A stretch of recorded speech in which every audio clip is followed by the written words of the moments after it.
Hello there, welcome to HFY Quantum Pro. Here, helping one another makes the universe smarter. So, what we are waiting for? Let's begin our story. Nobody clapped when they read his name. The memorial wall on Station Renford held 612 names. Cadets who died during training, peacekeeping missions, border skirmishes, or simple bad luck in the cold vacuum of space. Every year, the Allied Military Academy gathered its officers, students, and staff in the Grand Hall to read those names aloud. Every year, the audience stood in silence while a holographic display scrolled through the dead. Danny Harlow was named 409. Rita Okonkwo stood in the third row, her dress uniform pressed sharp, her hands clasped behind her back. She watched Commandant So step to the podium. He was Pal Lorry, tall, gray-skinned, amphibian, with wide flat eyes that never seemed to blink. He spoke about duty. He spoke about sacrifice. He spoke about the proud tradition of the Academy and how every name on that wall represented the highest ideals of the Galactic Cooperative. Rida wanted to scream. 6 years. 6 years since Danny Harlow disappeared on the jungle moon of Tessara during a training exercise. 6 years since the Academy declared him killed by predators and sealed the mission file. 6 years since Rida lost the only friend who ever made her feel like she belonged in this place. She remembered the day they met. Orientation Week, Class 43A. 12 cadets from 8 different species, thrown together in a barracks that smelled like recycled air and chemical soap. Rida had been terrified. She was the daughter of cargo haulers from a station in the Outer Belt, and she had never been around so many aliens in her life. The Drothi cadets clicked their mandibles when they were nervous. The Veshan ones growled in their sleep. And the Palori instructor looked at all 4 human cadets like they were insects he had been forced to tolerate. Danny had been sitting on his bunk, sketching something on a piece of synthetic paper. He looked up when Rida walked in, smiled, and said, "You look exactly how I feel." That was Danny.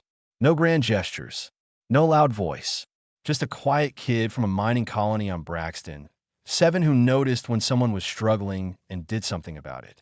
He tutored the alien cadets in basic survival skills that humans learned as children: how to start a fire, how to read terrain, how to stay calm when everything went wrong.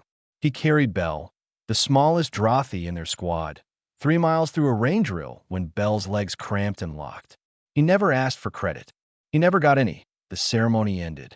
The crowd broke apart into small groups, murmuring politely. Rida stayed. She walked to the memorial wall and stood before Danny's name. It was carved into dark stone, same size as all the others. Nothing special. Nothing to tell you that the person behind that name had been worth more than a single line on a wall. I still see it, you know. Rida turned. Bell stood behind her, his 4 arms folded tight against his small body. His compound eyes reflected the light of the memorial wall in fractured patterns. "See what?" Rida asked. That night on Tessara. The fog, the storm, everyone running. Bell's voice was thin and clicking. "I saw a light, moving into the forest. Not away from the group, into the trees. Deeper." Rida felt her chest tighten. "You never reported that. I thought it was an animal, a glow bug or a ground flare." Bell's arms tightened around himself. "But animals do not move in straight lines, Rida. That light moved like someone walking with purpose." Rida stared at him. 6 years she had been picking at the edges of this story, and now Bell was handing her a thread she had never seen. She went back to her quarters after midnight. The corridors of Station Renford were quiet, just the low hum of life support and the distant clang of maintenance drones. She locked her door, opened the bottom drawer of her desk, and pulled out a data chip. On it was everything she had gathered over the years. Fragments of the sealed mission report, obtained through favors and mild rule-breaking. Comm logs from that night that showed gaps.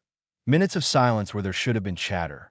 And one item that never made it into the official evidence file, a hand-drawn map on synthetic paper.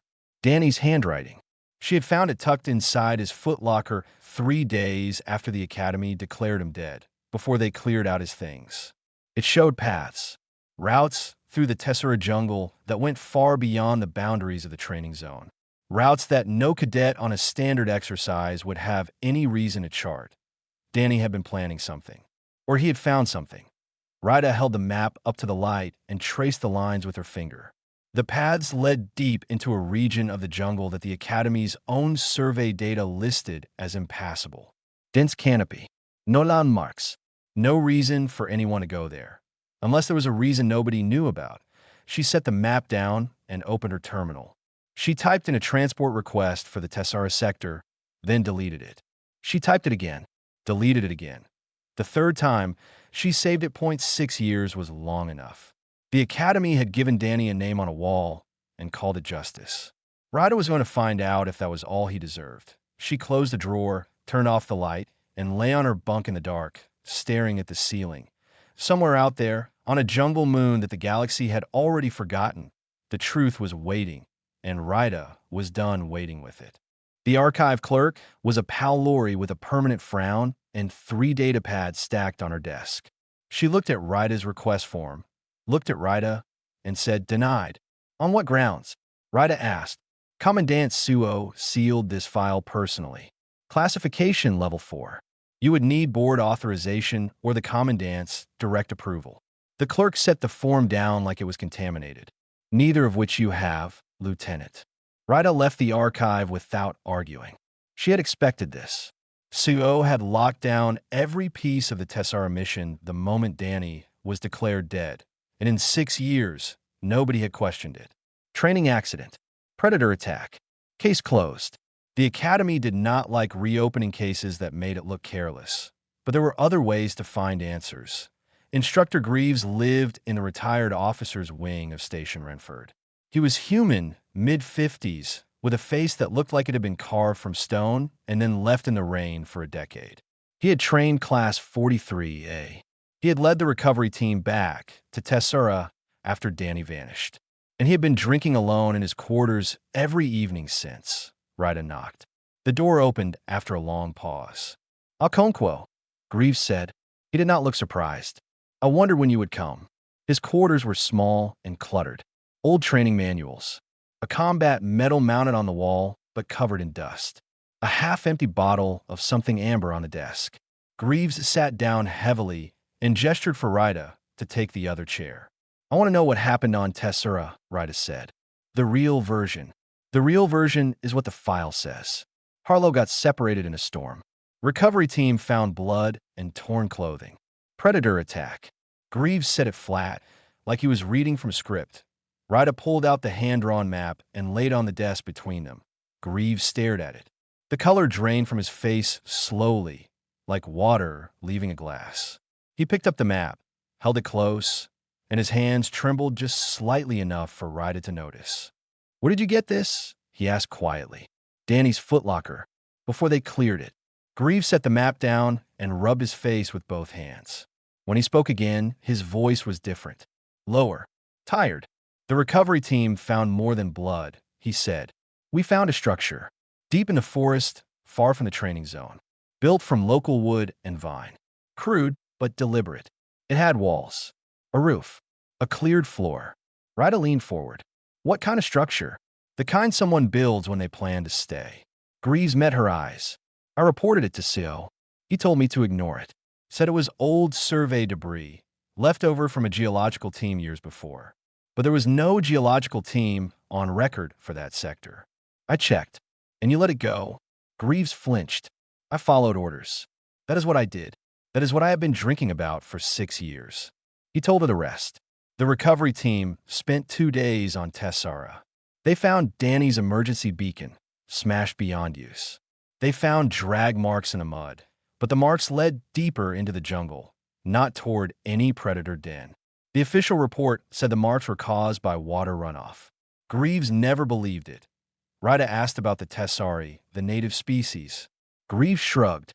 He said they saw a few during the recovery mission, tall, bark-skinned figures standing motionless among the trees. The survey database listed them as non-sentient flora-fauna. Nobody gave them a second thought. "But here's the thing," Greaves said. "They were watching us. Not moving, not reacting. Just standing there with their heads turned in our direction. Every single one of them. Like they knew exactly what we were doing and why we were there." Ryda felt a chill. "Did you report that?" "I mentioned it to CO. He said it was a coincidence." Phototropism. They were just turning toward the light. At night, Grieve said nothing. That was answer enough. Ryder told him what Bell had seen. The light moving into the forest, walking with purpose. Greaves listened without interrupting. When she finished, he opened a drawer and pulled out a datapad. I wrote a report, he said. The real one. The day after we came back from Tessera. Everything I saw. Everything that did not add up. I never filed it. He yelled out to her. I've been waiting for someone to give it to. Ryder took it. Her hands were steady, even though her heart was not. She had one more stop to make. Nori was a Veshan freight pilot who ran cargo routes near the Tessera sector. She was rough, blunt, covered in patchy brown fur, and she owed Ryder a favor from a supply run gone bad 2 years ago. Ryder found her in a docking bay, cursing at a fuel coupling. I need transport to Tessera, Ryder said. Quiet. Off the books. Nori looked at her with flat amber eyes. That jungle moon? What? Personal matter. Nori snorted. Everyone who goes near that place says the same thing. Their instruments get strange. Not broken, just strange. Like something down there is listening. She wiped grease from her hands. But a favor is a favor. I will take you. Bell was waiting in Ryder's quarters when she returned. All 4 of his arms were pressed against his sides, which meant he was terrified. He said he wanted to come. He said he owed Danny. You do not owe him anything, Ryder said. I saw the light that night, and I said nothing. I owe him 6 years of silence. Bell's compound eyes were steady despite his trembling body. I am coming. Ryder looked at him for a long moment. Then she nodded. 3 days later, they left Station Renford on Nori's battered freight shuttle, heading for a jungle moon that the galaxy had already forgotten. They were going to find what Danny Harlow had found, or they were going to find what had found him. The rain started before they even touched down. Nori brought the shuttle in low over Tessera's canopy, fighting crosswinds that shoved the old ship sideways every few seconds. Below them, the jungle was a solid wall of green and black, broken only by the pale glow of bioluminescent fungi that dotted the treetops like scattered stars. The air outside was thick enough to chew. Humidity sensors on the dashboard had stopped giving numbers and simply read, extreme. This is your stop, Nori said, setting the shuttle down on a narrow ridge of exposed rock. I will stay with the ship. If you're not back in 48 hours, I am leaving. Understood, Ryder said. I mean it Okonkwo. This moon eats people. Ryder and Bell stepped out into the rain. It was warm, almost hot, and it came down in sheets so thick that visibility dropped to 20 meters within seconds. The jungle pressed in from every side. Enormous trees with trunks wider than the shuttle rose into a canopy so dense that even at midday, the forest floor lived in permanent twilight. Ryder pulled out Danny's hand-drawn map and oriented herself. The old training zone was 3 kilometers southeast. Danny's paths led northwest, deeper into the interior, into a region marked on Academy surveys as impassable terrain. No trails, no clearings, no reason to go there. They went there. The first hour was brutal. The ground was a tangle of roots, mud, and fallen vegetation. Every step sank ankle deep. Insects the size of Ryder's thumb buzzed around their heads in clouds. Bell's 4 arms gave him an advantage in climbing over obstacles, but his small body struggled with the pace. He said nothing about it. He just kept moving in the second hour. Ryder found the first marker to IT was a small cut in the bark of a massive tree, about shoulder height. 3 horizontal lines, evenly spaced. She almost missed it in the dim light, but something about the pattern caught her eye. She stopped and ran her fingers over the grooves. Danny, she whispered. She remembered. Danny used to carve tally marks into things, desks, bunks, the edges of data pads. A habit from the mining colonies, where workers marked their shifts on the tunnel walls. 3 lines, 3 of something. 3 days, 3 kilometers, 3 turns on the path. She did not know what it meant, but she knew who made it. They found more markers as they went deeper. Some were simple tallies. Others were arrows, pointing the way forward. Danny had marked this trail. He had walked it more than once. He had wanted someone to follow IT. In the third hour, the Tessari appeared. Bell saw them first. He grabbed Ryda's arm with two of his hands and pointed with a third. Between the trees, standing perfectly still, was a figure. Tall, nearly 3 meters. Its body was covered in rough, bark-like skin that blended almost perfectly with the surrounding trunks. Its head was broad and flat, with deep-set eyes that reflected no light. It looked like a piece of the forest had decided to stand up and watch them. Belle's entire body was shaking. "Predator," he hissed. "No," Ryda said. She kept her voice low and calm. "Tessari. They are classified as non-sentient. Harmless. It is staring at us." "I know." More appeared. One by one, like shadows gaining form, the Tessari materialized from the forest around them. 5, 10, 15. They stood in a loose circle, motionless, their bark-skinned bodies almost invisible against the trees. Ryda's hand went to her sidearm, but she did not draw it. Something about the way they stood felt wrong for predators. There was no tension in their bodies. No aggression. They were not hunting. They were waiting, and then, slowly, they moved. Not toward Ryda and Belle. Aside, the Tessari stepped sideways, one by one, creating a gap between them. A clear path through the forest leading northwest. Exactly the direction Danny's map indicated. "They're showing us the way," Ryda said. Belle stared at her with his compound eyes wide. "Non-sentient species do not show anyone anything." "I know." They followed the path. The Tessari did not move again. They simply stood and watched as the two walked between them, like living pillars lining a corridor that had not existed until this moment. The path led to a clearing. Ryda stopped at the edge and felt her legs go weak. It was not just a clearing.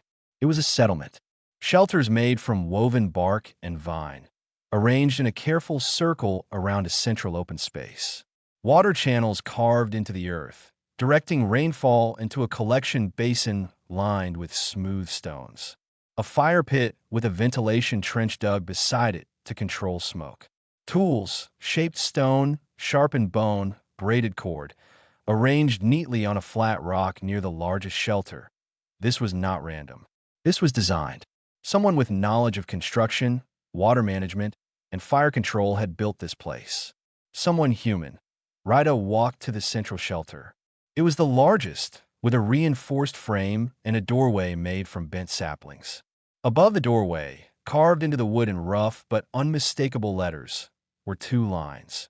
Danny Harlow Class 43. Arita's knees hit the ground. She pressed her forehead against the cool wood of the doorframe and closed her eyes. 6 years of searching. 6 years of being told he was dead, that she was wasting her time, that she needed to move on, that he had been alive. Right here, building this place, living in this jungle, alone with the Tessari, a species the galaxy called animals. Belle stood behind her, completely still for once. His trembling had stopped. He was staring at the settlement with all of his compound eyes, taking in every detail. That Nori's voice came through the comm unit, scratchy with distance. "You find anything out there?" Ryda opened her eyes. She looked at the shelters, the tools, the water channels, the carved name above her head. She looked at the Tessari who had gathered silently at the edges of the clearing, watching her with their deep, unreadable eyes. "Yeah," she said. "We found him." She did not say what she was already thinking. The settlement was lived in, but quiet. The fire pit was cold. The tools were untouched. Danny's name was carved into the wood, but Danny was not here. The jungle had kept his home, but the jungle had not kept him. Ryda searched the settlement for 3 hours. She went through every shelter, every storage space, every corner of the clearing. She found dried food stores, neatly stacked bundles of bark fiber, and stone blades wrapped in leaves to keep them sharp. She found a rain cloak stitched together from overlapping pieces of waxy jungle foliage. She found a pair of boots worn through at the soles, military issue, with the Academy crest still faintly visible on the heel. Danny's boots. But it was inside the central shelter that she found what mattered most. The journal was tucked beneath a raised sleeping platform, wrapped in a double layer of waterproof leaves. Pages of synthetic paper, the same kind the Academy issued in field kits. The writing was small, cramped, and careful, Danny had been rationing every page. The first entry was dated 6 years ago. The last was dated 8 months before Rida arrived. She sat on the floor of the shelter with the journal in her lap and began to read. The first entries were frantic. Danny described the night of the storm. The squad scattered in the dark, the rain so heavy he could not see his own hands. He fell, not a small fall, a ravine hidden under vegetation at least 10 meters deep. He hit rocks on the way down, broken left leg, 3 cracked ribs. His emergency beacon was crushed beneath him in the impact that he crawled. For 2 days, he dragged himself through the jungle floor with 1 working leg and 2 arms, heading in the direction he thought was southeast toward the training zone. He was wrong. He was moving northwest, deeper into the forest. He did not realize this until much later that on the 3rd day, the Tessari found him. Danny described waking up in a grove of enormous trees. His leg had been set, crudely but correctly, using straight branches and strips of bark. His wounds were packed with a paste made from crushed leaves that smelled terrible but stopped the infection. 3 Tessari sat around him in a loose circle, motionless, watching that he was terrified. The Academy database said they were non-sentient. Large, slow, probably herbivorous, no threat and no interest. But the creatures in front of him had set his broken bone. They had applied medicine. They had arranged themselves around him like guards. Over the following weeks, Danny recovered. He learned to communicate with the Tessari through gestures and repetition. They did not speak with sound. They communicated through touch, posture, and a system of tapping that Danny compared to a slow, deliberate code. He gave them simple signs for basic concepts: food, water, danger, friend. They learned fast, faster than animals should. Months passed. Danny grew stronger. He explored the area around the grove and found that the Tessari lived in scattered family groups throughout the forest. They had social bonds. They mourned their dead. He witnessed a group carry a fallen Tessari to a specific tree and stand around it for an entire day without moving. They had memory. They returned to the same places at the same times of year. They recognized individuals. They were people. Quiet, slow, alien people, but people Danny tried to leave. More than once. He charted routes back toward the training zone. The map that Rida found was one of many attempts. But the distances were enormous, his leg never fully healed, and the deep jungle was genuinely dangerous. Not because of the Tessari, but because of the terrain, the weather, and the predators that lived in the lower canopy. So he stayed. And he did what humans do when they stay somewhere. He made it better. The journal described years of quiet work. Danny taught the Tessari to build better shelters using techniques from his childhood on the mining colony.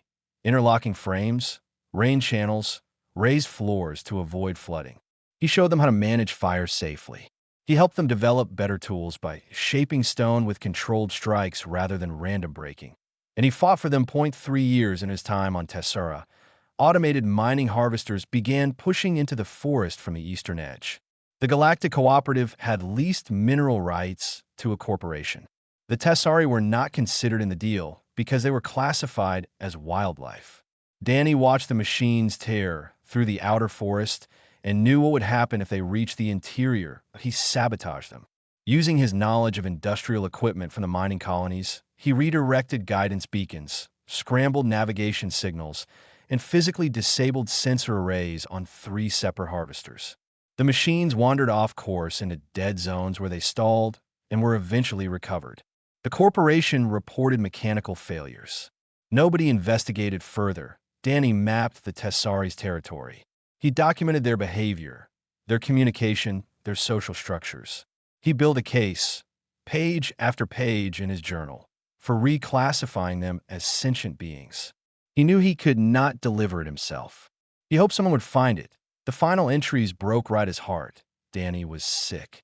A fungal infection in his lungs, probably from years of breathing the dense jungle air without filtration. He described a persistent cough that grew worse over months, then blood, then weakness that made it hard to walk. He knew what it meant. He had seen miners die from lung infections on Braxton 7. There was no treatment in the jungle. His last entry was written in handwriting so shaky it was barely readable. I'm not going to make it home. But they're my home now, and I need someone to finish what I started. If you're reading this, please, tell them the Tessari are people. Tell them Danny Harlow said so. Rita closed the journal. Her hands were steady, but her eyes were not. She looked up and saw the Tessari, standing at the edge of the clearing, watching her. The tallest one stepped forward, crossed the open space, and placed one enormous bark-skinned hand on her shoulder. The gesture was gentle, deliberate, familiar. Danny had taught them that. A human gesture passed from a dying man to a species that the galaxy refused to see. Rita placed her hand over the Tessaris and held it there. I hear you, Danny, she whispered. I hear you. She packed the journal carefully, wrapped it the same way Danny had, and stood up. Bell was waiting outside the shelter, his compound eyes wet, something Rita had never seen in a Drothi before. What do we do? He asked. Rita looked at the settlement, at the shelters Danny built, at the Tessari who stood among the trees like living monuments to a man who refused to let them be forgotten. We go home, she said, and we finish what he started. The hearing room on Station Renford was designed to be intimidating. Long table, high ceiling, cold lighting that made everyone look slightly ill. The Academy board sat behind the table. 5 officers from 5 different species, their faces arranged in expressions that ranged from bored to hostile. Commandant So sat at the center, his wide Palori eyes fixed on Rita like she was a stain on his uniform. Rita stood at the podium in her dress uniform. She had not slept in 2 days. She did not need to. Lieutenant Okonkwo, Suo began, his voice flat and measured. You are here to answer for unauthorized travel to a restricted sector, accessing sealed Academy records, and conduct unbecoming of an officer. How do you plead? I'm not here to answer for anything, Rita said. I'm here to give testimony. Suo's eyes narrowed. The board members shifted in their seats. This was not how disciplinary hearings usually went. Rita activated the display behind her. The first image was the settlement on Tessara. The shelters, the water channels, the fire pit, the carved name above the central doorway. She heard a sharp intake of breath from at least 2 board members. 6 years ago, Cadet Danny Harlow of Class 43, it was declared killed in action during a training exercise on the jungle moon of Tessera, Rita said. The official cause of death was predator attack. The mission file was sealed by Commandant So. No further investigation was conducted. She changed the image. Danny's journal. Pages and pages of careful handwriting. Danny Harlow was not killed by predators. He fell into a ravine during the storm, broke his leg, and was unable to reach his emergency beacon. He was found by the native Tessari species and kept alive by them. He lived among them for approximately 5 years before dying of a fungal lung infection. The room was silent. Suo's expression had not changed, but his hands, folded on the table in front of him, had gone rigid. Rita continued. She walked the board through Danny's journal. The rescue by the Tessari, the months of recovery, the slow process of learning to communicate with beings the cooperative had dismissed as wildlife. She showed them Danny's documentation of Tessari behavior, their social structures, their morning rituals, their capacity for learning, their deliberate cooperation with a member of another species. The Tessari are not animals, Rita said. They exhibit every marker of sentience recognized by the Galactic Cooperative's own classification system. Social organization, communication, tool use, emotional bonding, memory, grief. They were never studied properly because the automated survey protocols only scan for technology-based indicators. The Tessari have no technology, but they have everything else. CO interrupted. Lieutenant, this hearing is about your misconduct, not about the classification of jungle fauna. With respect, Commandant, it is about both. Rita did not raise her voice. She did not need to, because Danny Harlow did not die in a training accident. He died protecting a sentient species that this academy ignored. And the file was sealed not because the case was closed, but because the truth was inconvenient. The door at the back of the hearing room opened. Instructor Greaves walked in. He was not invited. He was not on the witness list. He was wearing his old dress uniform, which fit poorly across the shoulders, and he carried a data pad. I have testimony to submit. Greaves said that Suo's composure cracked for the first time. Instructor Greaves, this is a closed hearing. Then open it. Greaves walked to the podium and stood beside Rita. He told the board what he had told her. The structure found on Tessera during the recovery mission, CO's order to ignore it, the real report he wrote and never filed. He submitted the data pad as evidence. I followed orders 6 years ago, Greaves said. I should not have. A young man died alone in a jungle because I did not ask the right questions when they mattered. I'm asking them now. Bell was next.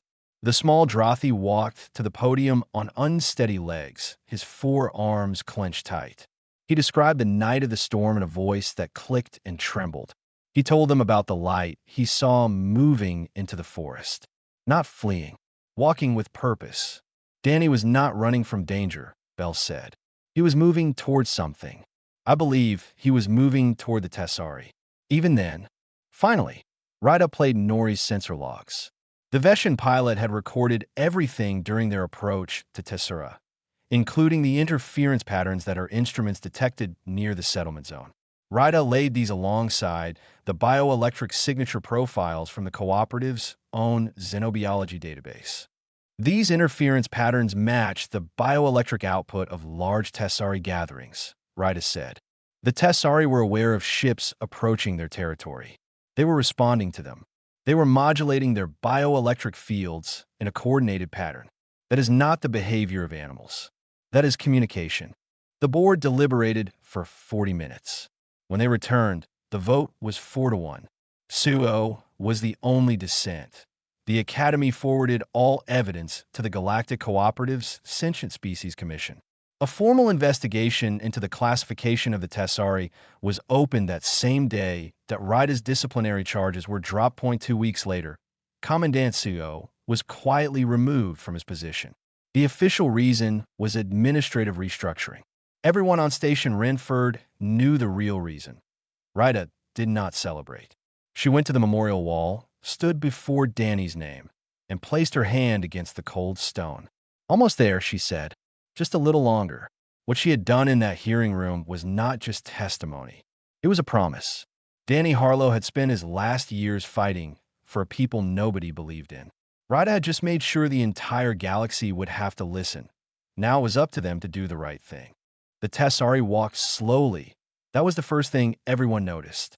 The delegation of 4 moved through the corridors of Station Renford at a pace that made the bustling officers and cadets around them slow down, step aside, and stare.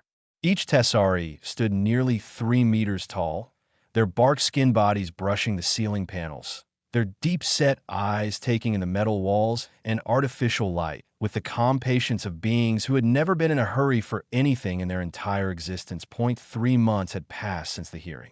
3 months since the Galactic Cooperative's Sentient Species Commission launched its investigation into the Tessari classification. The investigation lasted 6 weeks. The conclusion was unanimous. The Tessari were sentient. Their communication system, based on touch, posture, and bioelectromodulation, was as complex as any spoken language in the cooperative's registry. Their social structures showed generational memory, leadership roles, and conflict resolution. Their mourning practices indicated a concept of individual identity and loss. Their cooperation with Danny Harlow demonstrated the capacity for cross-species empathy, trust, and cultural exchange. The jungle moon of Tessara was granted protected status. All mining leases were revoked. A permanent research and cultural exchange station was approved, staffed by xenobiologists who had actually read Danny's journal and understood what they were walking into. And now, for the first time in the history of their species, 4 Tessari had left their moon. They came to Station Renford for a ceremony that none of them could fully understand, but all of them seemed to feel was important. The Academy's grand hall was full. Every seat was taken. Officers, cadets, diplomats, journalists, and representatives from 37 species filled the tiered rows that rose from the central floor to the vaulted ceiling. The memorial wall stood at the far end, its 612 names glowing softly in the ambient light. But today, the attention was not on the wall. It was on a new addition to the hall, a polished stone plaque mounted in the Hall of Distinction. a smaller alcove reserved for individuals who had changed the course of interspecies relations. In 200 years of Academy history, only 19 names have been placed there: admirals, ambassadors, legendary negotiators who had prevented wars. Today, it would be 20 that Rita stood in the front row. Her dress uniform was spotless. Her posture was straight. Beside her stood Bell, his small drothy frame rigid with the effort of holding still. His compound eyes caught the light from every direction and fractured it into rainbows. Behind them stood Instructor Greaves, wearing his old uniform for the second time in 3 months, and this time it fit. He had been eating properly again, sleeping. The bottle on his desk had been replaced by a framed copy of Danny's journal entry from his first week among the Tessari. Nori was there too, standing awkwardly at the edge of the row, her patchy brown fur groomed for the first time in what was probably years. She kept tugging at the collar of the civilian formal jacket someone had made her wear. She looked deeply uncomfortable and deeply proud at the same time.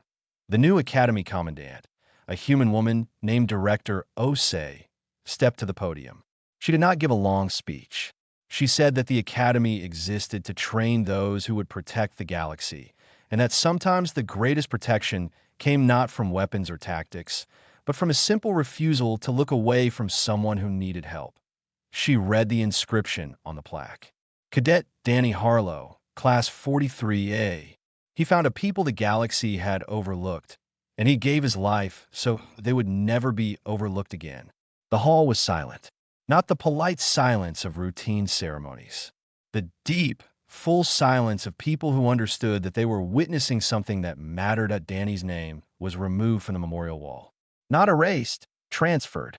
He was no longer being remembered as a casualty. He was being honored as someone who changed everything. The tallest Tessari stepped forward. The crowd shifted, a ripple of unease passing through the rows as the enormous bark-skinned figure moved across the open floor. The Tessari's steps were slow and deliberate, each one placed with the care of a being that measured time in seasons rather than seconds. It stopped before the plaque. For a long moment, it simply stood there, its deep eyes fixed on the stone. Then it reached out with one massive hand and placed something at the base of the plaque. A circlet, woven from bark and vine, small enough to fit around a human wrist. The same kind of circlet that Rita had found in Danny's shelter, hanging above his sleeping spot. She had asked the Tessari about it through the rudimentary signs Danny had taught them. The answer had taken time to understand, but when she did, it broke her open. The circlet meant family. The Tessari had made Danny one of their own. Not a visitor, not a curiosity. Family. And now they were placing that symbol here, in a hall full of strangers, on a station floating in the void of space. Because even though Danny was gone, the bond was not. Rita did not cry. She had done enough of that on Tessara, kneeling in the mud of Danny's shelter with his journal in her hands. Today she stood straight and she smiled because Danny Harlow deserved to be met with something other than grief. She thought about the quiet kid from the mining colony who sat on his bunk sketching maps. She thought about the cadet who carried Bell through the rain without being asked. She thought about the man who spent his last years in a jungle, sick and alone, building a case for people who could not speak for themselves. Nobody important had ever noticed Danny Harlow. Now, the whole galaxy knew his name. The cadets of the academy would study the Tessara case for generations. Not as a lesson in survival, not as a tactical exercise, as a lesson in what it meant to be human, to find someone the universe forgot, and to refuse to walk away. After the ceremony, Rita walked to the plaque one last time. She stood beside it, alone, while the hall emptied around her. She placed her hand on the stone, next to Danny's name, and held it there. "You came home," she said quietly. "Not the way either of us wanted, but you came home." She stepped back. The plaque caught the light, and for just a moment, the carved letters seemed to glow. Danny Harlow, Class 43, the forgotten cadet who returned, not in person, but in honor, and the galaxy was better for it.